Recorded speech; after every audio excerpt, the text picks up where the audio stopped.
Hello, what is up? It's David, Little Crab Astrology, and Why do you look like a background actor from Cobra Kai? yeah, I do kind of look like a 1980s karate savage. That's true. I didn't have time to change. Watching Transformers the movie. Okay, yes, that's true. That's actually what I was doing, and why I'm coming and You look like you train with gorillas. yes, in that form. Okay. Thank you, Miggy. What is up? It's David, Little Crab Astrology, author of Little Crab Finds a Friend, an astrology based. This is like 7th grade flashbacks. First time, like on a date, like, with an inanimate object. This is The Little Crab Finds a Friend. It's an astrology based children's book that I wrote, illustrated by the amazing Angelica Gao, and astrological parenting guide by my friend, astrologer Dominique Jaramillo. Alrighty, let's talk here about this Aries New Moon. Now, Aries New Moon is the difference between, this will be the Aries New Moon. This is a, where's the camera? Here it is. This is an untumbled amethyst. I'm not saying amethyst is the Aries energy at all, but that untumbled, raw mineral look versus this like refined, smooth, tumbled moonstone. That is the difference. It is an unrefined, unapologetic, raw energy. It is like petrol, and there's so much I love about this Aries New Moon. The mutual reception earlier this morning between Mars and Mercury and Gemini, just giving us a voice, giving us like aligning our words with our actions, actually following through in the words and the things we say we're going to do.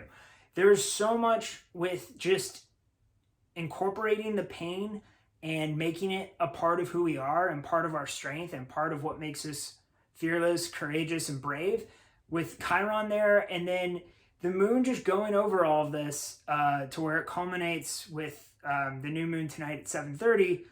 It's just really so much about this is who you are and let's show the world. Okay, so the one fly in the ointment for this new moon, I think, is the Pluto-Venus square.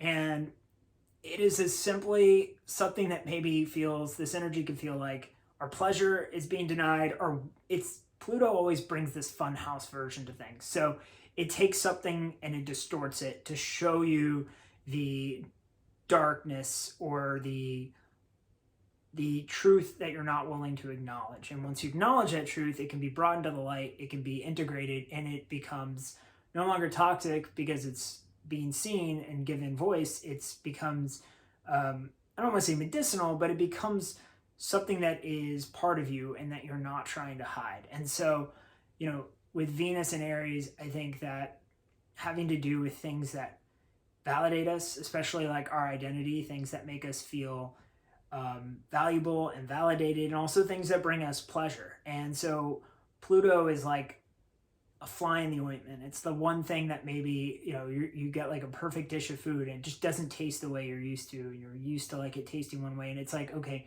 why doesn't this thing bring me pleasure anymore? Why doesn't this thing make me as happy? Or, I'm doing the same thing and it used to bring this result. And I think Pluto is just requiring you to look deeper at why something is not bringing you the same amount of pleasure, or why you don't feel validated or valuable. And this can speak, of course, to relationships too. Are there relationships that don't fit anymore? And Pluto being in Capricorn and having to do with like transforming how we see power and how we see hierarchy and authority.